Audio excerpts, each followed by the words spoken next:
राधे राधे आप सभी को। जय श्री कृष्णा, जय गौ माता। कैसे हो आप सभी। ईश्वर से यही प्रार्थना करती हूँ कि आप सभी अच्छे होंगे, कुशल मंगल होंगे।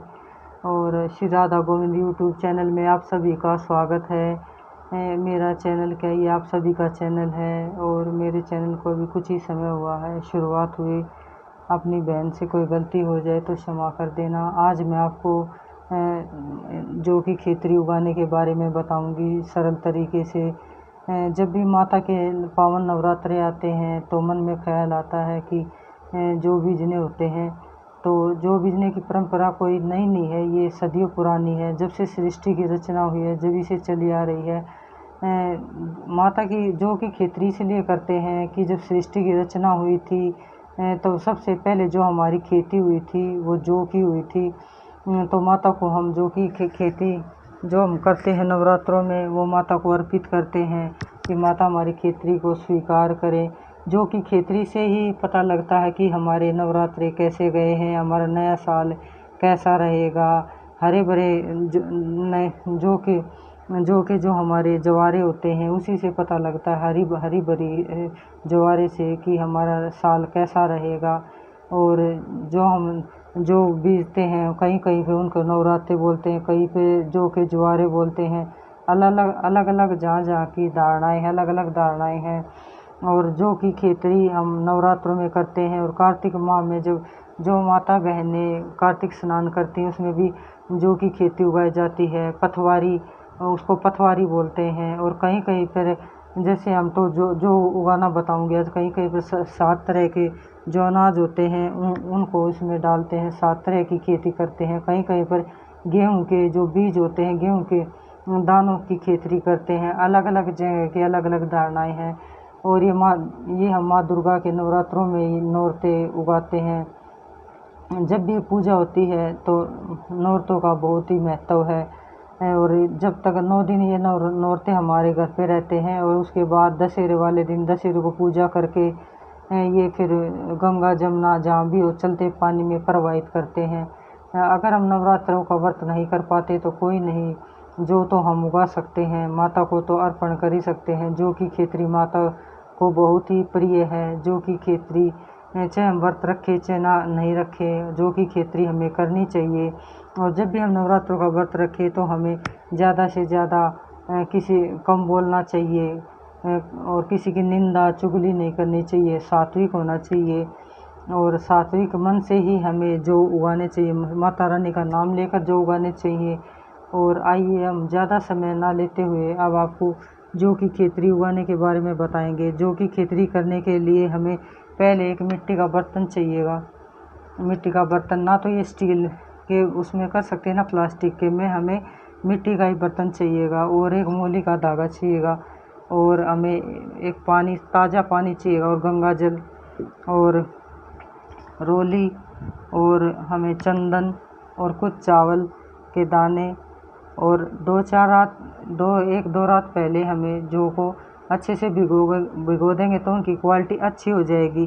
तो हमें जो भी चाहिएंगे और इनको अच्छे से साफ़ कर लेना है। पहले इनको जो सबसे पहले हमें जो उगाने से पहले हमें जौ की क्वालिटी देख लेनी चाहिए कि क्वालिटी बेस्ट होनी चाहिए। उसमें अगर कंकड़ पत्थर हो तो उसको पहले निकाल दें, उसको पानी में डाल के डिप करके उसमें जो ऊपर की तरफ तैर के जो आ जाते हैं उनको अलग कर दें।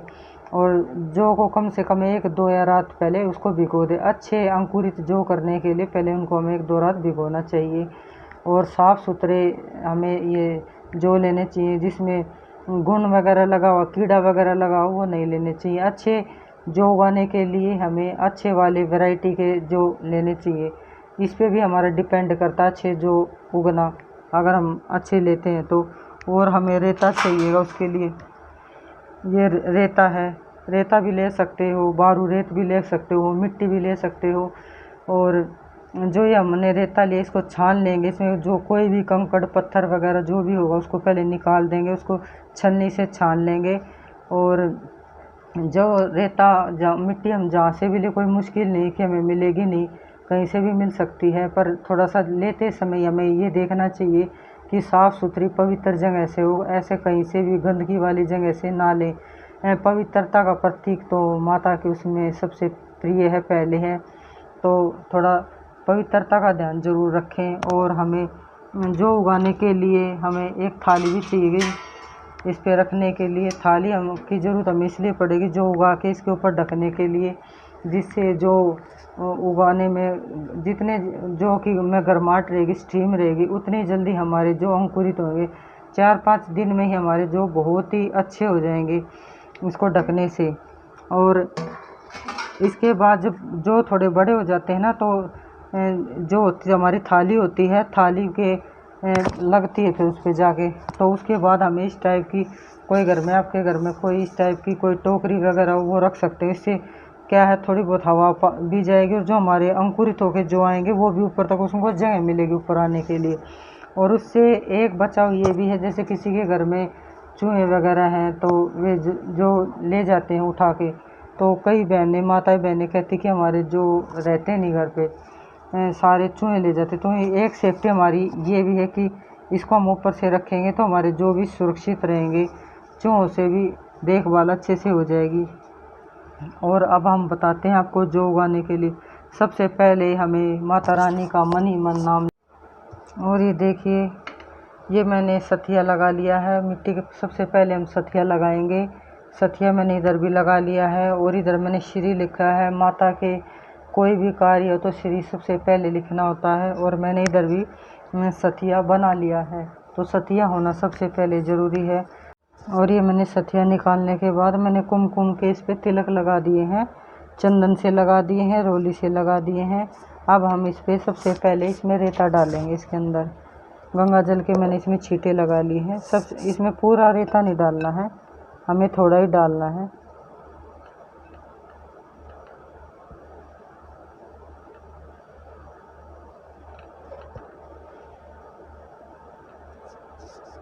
ये हमने रेता डाल दिया।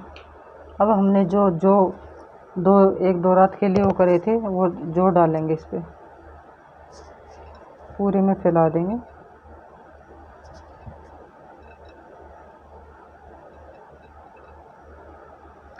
अब इस पे हम पहले सबसे पहले गंगा जल डालेंगे।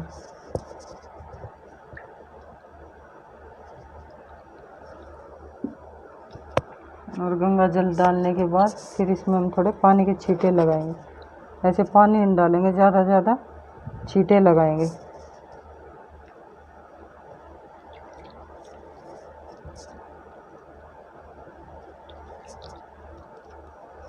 और अब इस पे हम इसके ऊपर अब और दोबारा रेती की परत लगाएंगे, थोड़ी थोड़ी। ज़्यादा दबाने भी नहीं हमें और ज़्यादा भी खुले नहीं रखने।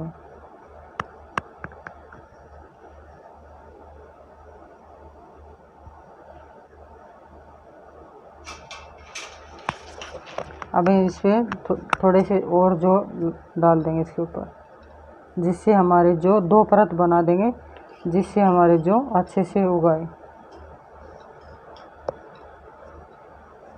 और हम थोड़ा पानी किया, फिर पानी डाल देंगे इस पर। ज़्यादा ना करेंगे, ज़्यादा डालेंगे तो हमारे जो सड़ जाएंगे। ना ज़्यादा पानी कम डालना, ना थोड़ा डालना। थोड़ा डालेंगे तो ये सूखे हो जाएंगे। नमी हमें इसमें नमी बनाए रखनी है, और कम डालेंगे तो ये नमी कम हो, नमी नहीं रहेगी इसके अंदर। ज़्यादा डालना नहीं, क्योंकि सड़ जाएंगे हमारे, सड़ने से भी होंगे नहीं। और इसके ऊपर थोड़ी सी हम रेती की परत थोड़ी थोड़ी और डाल देंगे।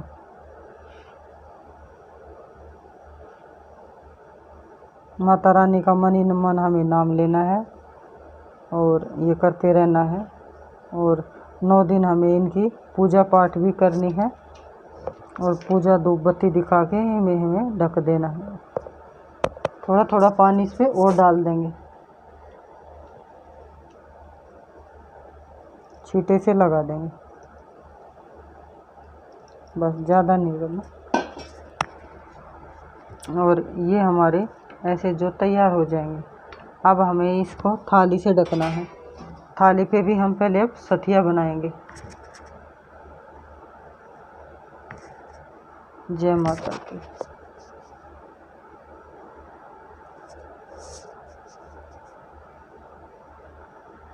जय माता।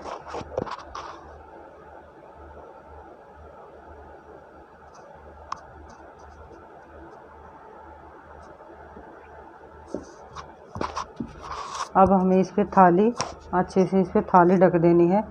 थाली ढकने से क्या है, इसमें स्टीम बरकरार रहेगी।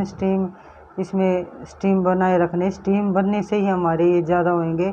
और सुबह शाम की जब भी हम पूजा पाठ करेंगे तब इसको हटा सकते हैं धूप बत्ती दिखा के। और इसमें थोड़ा सा जल थोड़ा थोड़ा हमें डेली डालना है और जल डाल के फिर ढक देंगे। 2 या 3 दिन हमें थाली ढकनी है। थाली लंबे टाइम तक नहीं ढकनी। फिर उसके बाद हमें इस टाइप की छलनी ढकनी है, जिससे हमारे जो हैं वो लंबे होएंगे तो उसको जगह मिल जाए कवर होने के लिए। तो हमें ये रखनी है और सुबह शाम की पूजा पाठ करनी है। इस विधि से हमारे जो बहुत ही अच्छे अंकुरित होंगे और बहुत ही अच्छे जो उगने से ही हमारी पूजा पाठ का पता लगेगा। अगर आपके सच्चे भाव होंगे, सच्ची निष्ठा होगी, माता रानी में अच्छे भाव होंगे, तो ऐसा हो ही नहीं सकता कि आपकी पूजा व्यर्थ जाए। अगर आप में लगन होगी सच्ची तो आपके जो बहुत ही अच्छे अंकुरित होंगे। माता रानी से मेरी भी यही कामना कि सभी के नवरात्रे सभी के अच्छे से बीते। और ये मेरी वीडियो आपको कैसी लगी, कैसी पता नहीं कैसी लगेगी कैसी नहीं, आपको पसंद आई हो तो बताना। श्री राधा गोविंद मेरे यूट्यूब चैनल का नाम है। मेरे चैनल को ज़्यादा से ज़्यादा सब्सक्राइब करना, लाइक करना, कमेंट करना। और अब अपनी बहन को दो इजाज़त। राधे राधे।